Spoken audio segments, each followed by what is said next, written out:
Martineau. L'opinion populaire. Je suis extrêmement réticent. Gants blancs jusqu'aux épaules, je peux comprendre. Mais à travers tout ça, il reste que l'industrie locale du commentaire est étonnamment muette. Joseph Facal. Joseph, il y a quelques années, il y a un journaliste français qui a publié un livre sur la délinquance et la violence en France et ça s'intitulait « La France orange mécanique ». Alors, on a vu ce que c'est ce week-end. C'était épouvantable, ce qu'on a pu voir. Richard, par où commencer? Moi, je suis un amateur de sport, je crois, plus que toi. Et l'une des choses qui, notamment, m'intéresse, me fascine et aussi parfois me dégoûte dans le sport, c'est qu'il est comme un condensé des traits caractéristiques de toute notre époque.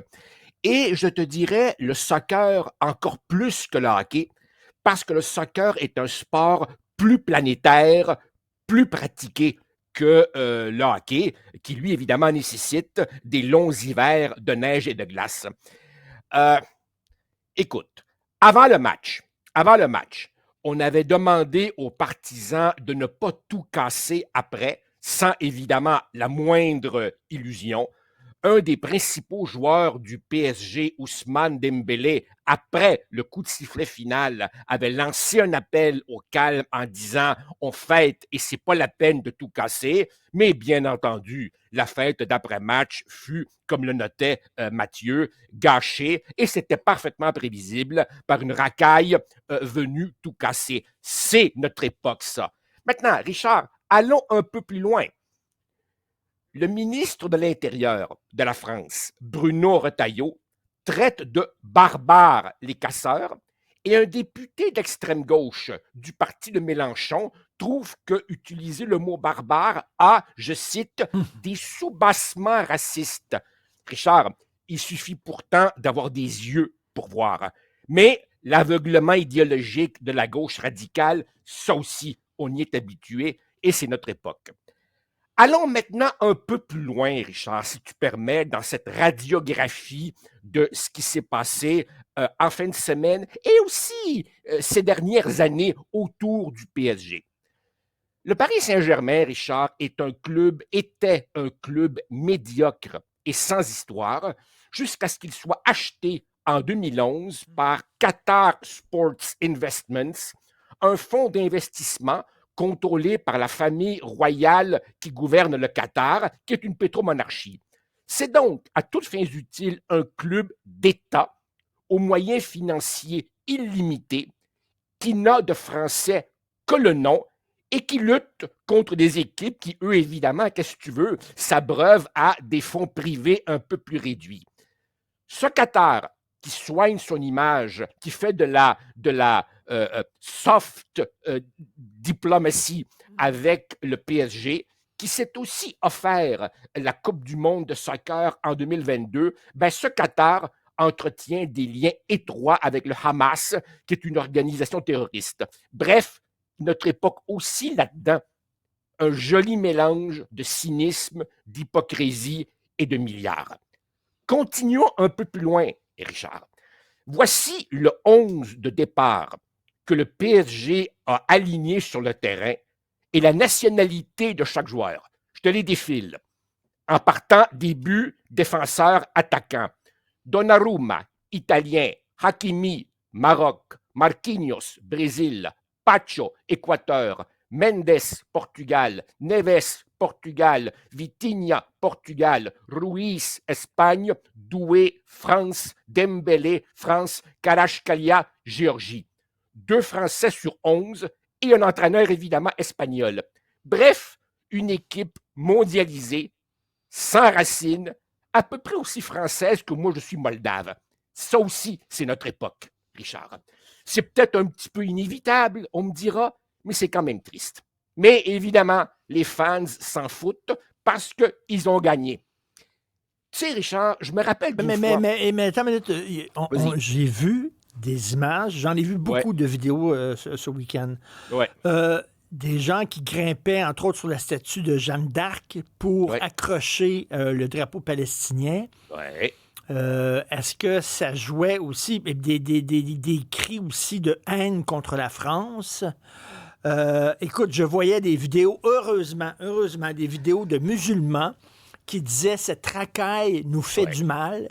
Bien sûr. Cette racaille fait du mal à notre communauté. Bien sûr. C'est pas moi qui dis que c'était les jeunes arabes. Les musulmans eux-mêmes, des porte-parole musulmans des banlieues, en disant si vous savez le mal que vous faites, et si l'extrême droite est en hausse en France, c'est à cause de vous. Oui. Oui. Comme le notait Elisabeth Lévy dans Causeur, ces jeunes des banlieues qui vomissent une France qu'ils trouvent raciste et colonialiste, qui disent avoir des problèmes d'intégration socio-économique, applaudissent ensuite des athlètes multimillionnaires. Et Macron, parce qu'il ne faut pas l'oublier celui-là, lâche un tweet sur X qui commence par « Champion, mon frère ». Mon frère, c'est l'argot des banlieues largement maghrébines. Plus démagogique que ça, tu meurs. Évidemment, ne soyons pas nous-mêmes plus catholiques que le pape. Tu sais, je te disais tout à l'heure à quel point le PSG est une équipe dénationalisée, apatride d'une certaine façon. Tu sais, Richard, une fois, je me rappelle, j'ai commis une chronique sur le peu de francophones chez le Canadien de Montréal. Tu n'as pas idée du nombre de lecteurs qui m'ont dit qu'ils applaudiraient 20 Chinois si la Sainte Flanelle était capable de gagner. Est-ce que ces gens-là aussi savent épeler le mot aliénation? Les Fefferns, comme Régent Tremblay les appelait. Alors, tu vois, il y a tout ça dans cette affaire-là. Mais pourquoi dans le sport, ça vire souvent à l'émeute? On se souvient, il y a eu des émeutes aussi à Montréal lorsqu'à un moment donné, le Canadien avait gagné il y a plusieurs décennies de ça. Mais c'est quoi, là? Tu n'as pas ça quand un film français gagne au Festival de Cannes, là? On ne fait pas les vitrines, là. Ouais, ben, mettons que le 7e art ne vise pas les bombes. On peut-tu dire carrément comme ça, Richard, là, tu sais? Il faut un minimum de vernis civilisationnel pour affronter, pour apprécier les films, même Transformers, tu sais. Non, puis d'ailleurs, c'est pas tous les sports, tu sais. Le tennis, le golf ne provoque pas ces débordements. Il y a une question proprement sociologique qui tient au fait que le soccer, c'est souvent un sport plutôt de classe défavorisée, des gens qui n'ont pas vraiment des jeunes désœuvrés qui n'ont pas grand-chose d'autre de plus utile à faire de leur vie que de casser des choses plutôt que d'étudier. Et ça, c'est pas un phénomène typiquement français. Rappelle-toi, il y a quelques années, les hooligans en Grande-Bretagne, on avait un profil sociologique de qui ils étaient. Rappelle-toi, les clubs anglais furent interdits de compétition européenne pendant des années. Et il a fallu des mesures draconiennes à l'entrée des stades, un fichage, des banques de données pour les ramener peu à peu dans le circuit. Et je ne t'ai pas encore parlé du soccer en Amérique latine, où alors là, vraiment, il y a des matchs en Argentine où je n'irai pas en famille.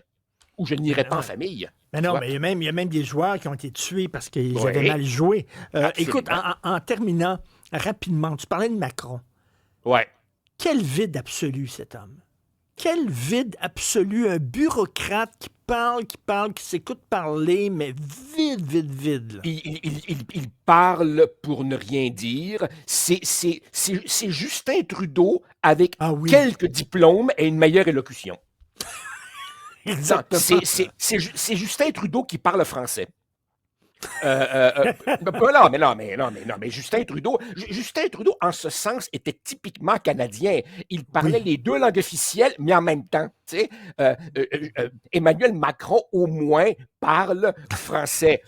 Mais pour dire quoi? Écoute, bruit de criquet dans la forêt. Bruit de criquet dans la forêt française.